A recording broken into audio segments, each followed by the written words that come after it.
Well, Aries, let's dive into this for October 2024. The transit of planets for your sun sign, or if you know your lunar sign or ascendant sign, Aries, this is precisely for you. This month's important. We have a solar eclipse taking place on the 3rd of October. That's going to occur in your 7th house. So this is all about karmic energy in your relationships, meeting people who may have some karmic link with you. But in any existing relationship, this is a very dynamic transit. It can bring up stuff that's not pleasant to deal with, but once dealt with, very useful in helping you cement the relationship and build on that for the future.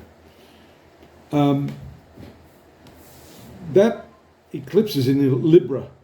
So the ruler of the eclipse is Venus, and in this respect, Venus is in the 8th house in transit, which is your zone of sexuality, shared resources, and deeper psychological influences. So this eclipse will also impact this 8th house, and during the transit of the moon around the 7th, it will make contact with Venus in that area. So that period of the 3rd to the 7th, I believe, is going to activate a lot of these areas in your life. Are you ready to deal with that is the question. Now, we have a retrograde Jupiter starting its backward movement in your 3rd house. It's stationary on the 9th. That means it appears to be completely motionless at that time. And that also generates a lot of energy. Here in the 3rd house, which is the zone of rational thinking. It's the day-to-day thinking. So if you've been really overthinking, Jupiter is the planet of excess in your 3rd house.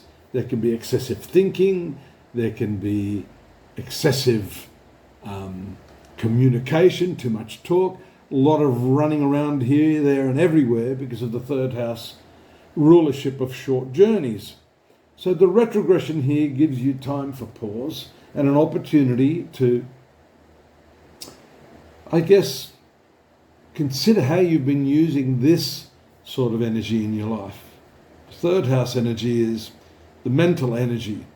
And really everything that we do begins with this mental process. If that process is not functioning correctly, then the results are not going to be as expected. This is a long retrograde, not like Mercury. It's going to be in retrogression for some time. So you're going to have ample time to think about how you've been dealing with these sorts of aspects of your life. The full moon, which we see there on the 17th of October, also continues to activate this relationship area of your horoscope, because it's in the Aries sign, right opposite the sun in Libra. So the full moon is going to bring up a lot of your emotions and, again, rekindle those energies that started under the eclipse earlier in the month.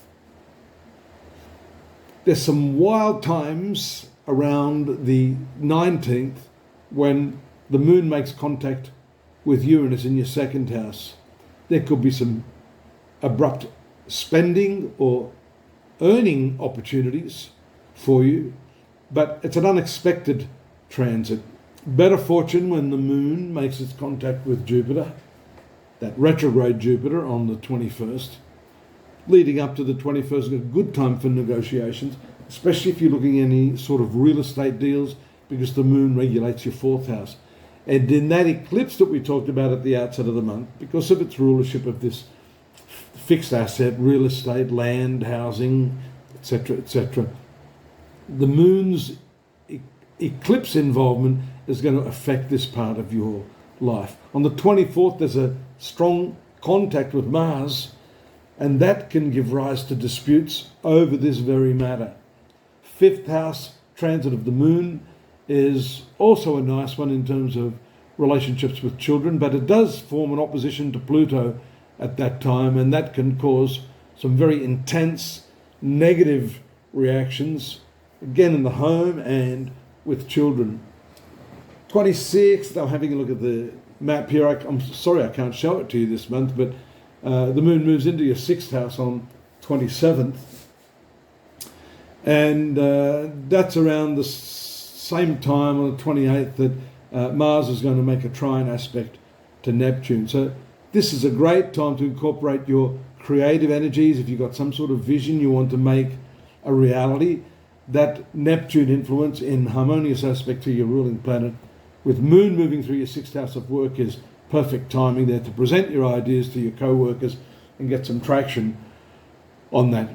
Talking about work, you know, you've got this very, very powerful opposition of Mars to Pluto. That can bring up some real anger issues in you, Aries. So you have to be a little bit careful not to let your feelings get the better of you, especially if you're dealing with people in that workplace scenario I just talked about who are really pressing all those reactive buttons.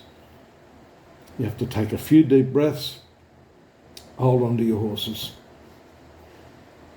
It'd be great if you could subscribe. Drop us a note if you want to ask any sort of question.